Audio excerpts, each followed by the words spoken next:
कि वो जिसको भी जिस जिले में चुनाव लेना है यानी वोटिंग लेनी है तो वह आएंगे ना डीएम से ना, देखिए उनको एक फॉर्म।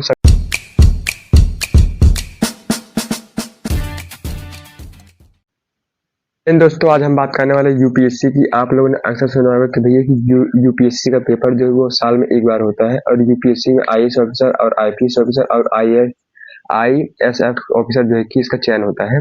अधिकतम हम ये देखते हैं कि भैया कि ये यूपीएससी चीज है क्या, ठीक है। तो ये देखिए यहाँ पे ये यूपीएससी है क्या, देखिए यूपीएससी को हिंदी में कहते हैं ना संघ लोक सेवा आयोग।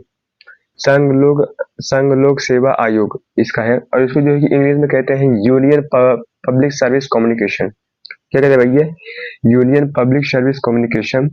अब हम ये देखते हैं ना कि ये जो कि यूपीएससी है इसको संविधान के किस भाग में रखा गया है भैया, कहीं ना कहीं तो रखा गया होगा। तो ये है क्या, देखिए यहाँ पे देखिए यहाँ पे बोला संघ, संघ को कहते हैं यूनियन। यहाँ पे देखिए संविधान में 22 भाग है। कितने भाग है भैया, संविधान में 22 भाग है। तो उसमें से ना 14 भाग में अनुच्छेद में 315 से लेकर 323 तक है जो है कि इसमें लोक संघ की बात की गई है। मैं ये नहीं जो कि यूपीएससी की बात की गई है, ठीक है। कहाँ से दिए गए, संविधान में 22 भाग है, 22 भाग में से 14 भाग में अनुच्छेद जो है कि 315 से लेकर के 323 तक का जो है कि देश में दिया गया है, ठीक है। तो हम ये देखें पहले ये जो यूपीएससी पेपर है तो ये किसके जरिए होता है, ठीक है, राष्ट्रपति के जरिए होता है यूपीएससी पेपर।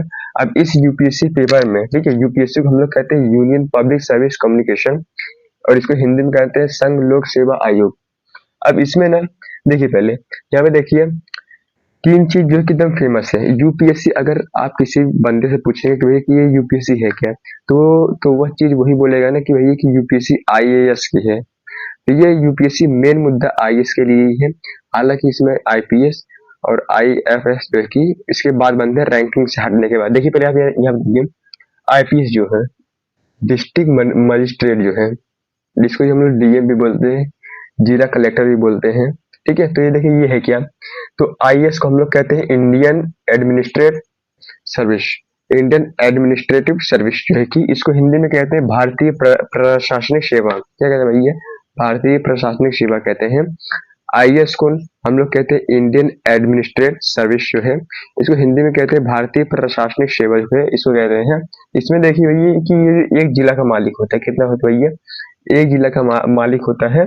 हालांकि ये चीज आप लोगों ने अक्सर सुना होगा कि भैया कि एक जिले में एक ही जो है कि एक ही आईएएस ऑफिसर रहता है, ऐसा नहीं है।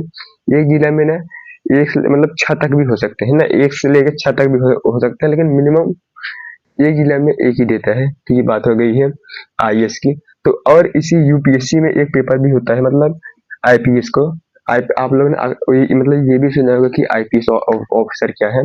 देखिए आईपीएस ऑफिसर जो है ना इसको कहते हैं ना इंडियन पुलिस सर्विस कहते हैं। ये एक पुलिस प्रशासनिक होते हैं, ठीक है। क्या होते हैं, ये पुलिस प्रशासनिक होते हैं। इसको हम लोग कहते हैं हिंदी में कहते हैं ना इंडियन पुलिस सर्विस कहते हैं और इंग्लिश में भी इसको कहते हैं कि Indian police service.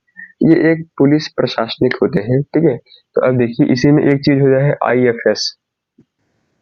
IFS Indian foreign service जो है ये अंतरराष्ट्रीय मुद्दे पे काम करते हैं। मतलब ये अंतरराष्ट्रीय यानी राष्ट्रीय मतलब होता है नेशनल, अंतरराष्ट्रीय मतलब होता है इंटरनेशनल। तो ये इंटरनेशनल यानी अंतरराष्ट्रीय मामले को देखते हैं।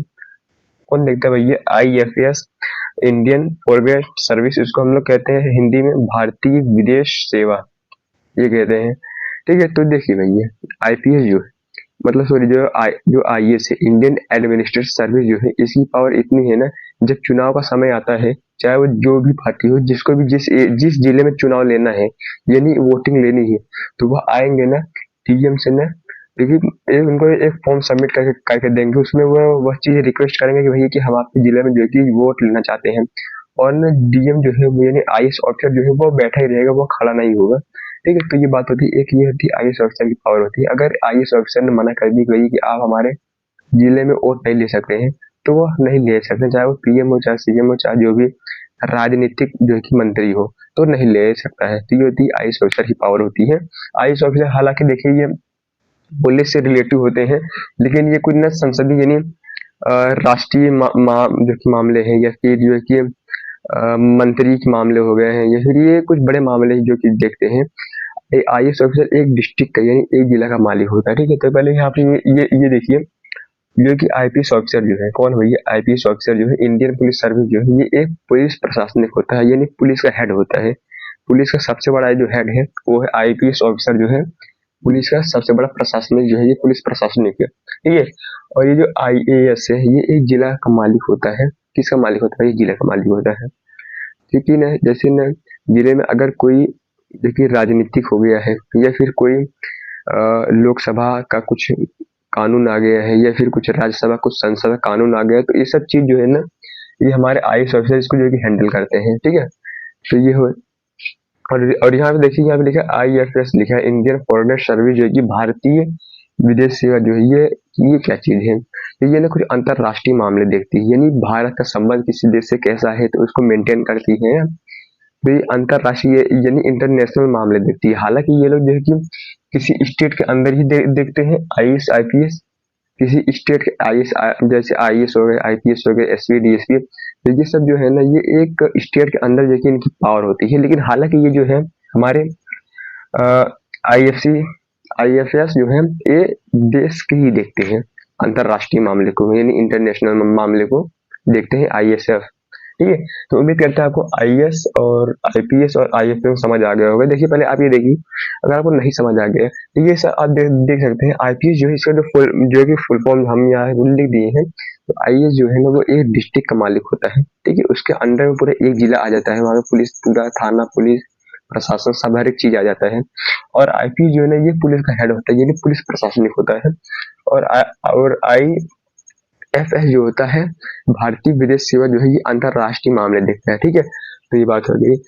और देखिए ना आप लोगों ने अक्सर सुना होगा फिल्म वगैरह में या फिर आप लोगों ने रील में भी सुना होगा कि भाई कि निलंबित, सस्पेंड क्या है, निलंबित, सस्पेंड और जो है कि डिसमिस, तो ये सब क्या है चीज। देखिए पहले हम ये देखते हैं ना कि भाई ये सस्पेंड है क्या चीज। सस्पेंड को हम लोग निलंबित भी कहते हैं, मतलब इसकी दो लैंग्वेज है। सस्पेंड को हम लोग निलंबित भी कहते हैं या फिर सस्पेंड भी कह सकते हैं। देखिए सस्पेंड जो मामला है उसको हम लोग ये नहीं कह सकते हैं कि भैया कि सस्पेंड मतलब होता है कि नौकरी से हम इनको निकालेंगे। तो सस्पेंड का मतलब ये होता है कि सस्पेंड कुछ दिन के लिए, कुछ सप्ताह के लिए, कुछ साल के लिए, कुछ दिन के लिए भी होता है। जैसे कि कोई अगर बंदा है यानी चाहे वो देखिए पुलिस में है, ठीक है, तो वो कोई ऐसा कानून मतलब काम कर दिया भी है, जैसे मान के लिए उसके पास कोई कैदी है और वो कैदी को वो गलती से मार दिया है, मतलब गोली मार दिया है, तो उसको देखिए उसके बड़े अधिकारी हमेशा किसी भी अधिकारी के उससे बड़े पोस्ट वाले उसको सस्पेंड कर सकते हैं, बाकी कोई नहीं कर सकता है। जिला मजिस्ट्रेट जो है वो भी कर सकते हैं, यानी जज वगैरह भी मतलब कर सकते हैं। तो देखिए मान चलिए कोई पुलिस जो है वो किसी को अरेस्ट करके, यानी मान चलिए उसको कस्टडी में से गोली मार दी अरेस्ट करके क्रिमिनल को, तो इसके जो बड़े अधिकारी होंगे, बड़े अधिकारी तो उसको सस्पेंड करेंगे। और सस्पेंड का मतलब ये नहीं होता कि भैया कि आप जो है पूरा आपकी नौकरी चली गई। सस्पेंड का मतलब होता है कि भैया कि कुछ दिन के लिए, कुछ सप्ताह के लिए, यहाँ देखिए कुछ सप्ताह के लिए सस्पेंड कर दिया जाएगा या कुछ दिनों के लिए, या यानी 30 से 90 दिन के लिए, यानी 3 महीने के लिए भी, 1 महीने के लिए भी, या 1 साल के लिए। जब ये सस्पेंड पूरा हो जाएगा तो पुनः उस नौकरी पे आप लग सकते हैं। इसी को कहते हैं सस्पेंड या फिर निलंबित कहते हैं। और एक होता है डिसमिस। आप लोगों ने फिल्म वगैरह में सुना होगा कि भैया कि इस केस को मतलब इस आदमी को डिसमिस किया जाए ना, तो उसका मतलब है क्या। तो डिसमिस का अर्थ यह है कि आप अपने पोस्ट पे ही रहेंगे, आपकी छुट्टी भी नहीं होगी, आप सस्पेंड भी रहेंगे, बट आपको उस महीने की सैलरी नहीं मिलेगी। यहाँ पे देखिए सैलरी नहीं मिलेगी। क्या नहीं मिलेगी? सैलरी नहीं मिलेगी। तो ये बात होती है। तो मतलब कभी भी निलंबित या सस्पेंड या डिसमिस किसी भी पोस्ट के उससे बड़े अधिकारी ही कर सकते हैं, बाकी कोई नहीं कर सकता है। देखिए अब आप ये सोचते होंगे कि यहाँ पे OBC, ST, SC और EWS लिखा है, तो हमने इसको इसलिए लिखा है क्योंकि ना IAS ऑफिसर की जब एग्जाम मतलब UPSC जो होती है हर साल में मतलब एक बार होती है, तो उसमें कितनी रैंकिंग पोस्ट होती है। तो देखिए OBC के लिए 338 और ST के लिए 547 और SC के लिए 502 और EWS के लिए 320। अगर आपको इसकी कैटेगरी जानने की भाई कि मतलब OBC किसको कहते हैं, ST किसको कहते हैं और SC किसको कहते हैं और EWS मतलब किसको कहते हैं, तो हमने इस पे नए वीडियो मतलब बना दिए है, आप जाके उसको देख सकते हैं। तो ये लोगों के लिए इतनी इतनी रैंकिंग है, क्या है भाई ये इतनी इतनी ये लोगों के लिए रैंकिंग है, ठीक है। तो ये बात हो गई है। अच्छा, आप लोगों ने सुना होगा कि भैया कि आईएएस ऑफिसर को सस्पेंड करना जो है कि बहुत ही टफ हो जाता है। कई-कई लोग ऐसे होते हैं कि जो लोग जो है कि प्रमोशन पाए मतलब प्रमोशन पाने के बाद देखिए आईएएस ऑफिसर बनते हैं। लेकिन जो बंदा ना यूपीएससी क्रैक करके बना है, उसको ना सस्पेंड करना बहुत ही मुश्किल हो जाता है, बहुत मुश्किल हो जाता है। राज्य सरकार या संसद चाहे लोकसभा मतलब जो भी हो, वह सस्पेंड करने में ना उन लोग को बहुत मेहनत लगता है। आईएएस ऑफिसर को जो है कि ट्रांसफर, आप लोगों ने सुना कि भैया कि इनका ट्रांसफर कर दिया जाएगा। आईएएस ऑफिसर का ट्रांसफर जो है कि 5 से 6 बार हो सकता है। कितना बार हो सकता है भैया? 5 से 6 बार इन लोग का जो है कि ट्रांसफर हो सकता है, एक जिले से दूसरे जिले में ट्रांसफर। और ये ट्रांसफर कर लेने की जिम्मेदारी जो है ये किसकी है? राज्यसभा की है। किसकी भैया? राज्यसभा की या फिर संसद की है। तो ये लोग जो है कि इनको जो है कि ट्रांसफर कर सकते हैं एक जिले से दूसरे जिले में। एक आईएएस जो कि एक आईएएस अधिकारी जो है वो जो है कि 5 से 6 दाएं मतलब 5 से 6 बार जो है कि वो ट्रांसफर हो सकता है एक जिले से दूसरे जिले। ठीक है, आई होप कि आप समझ गए होंगे। तब तक के लिए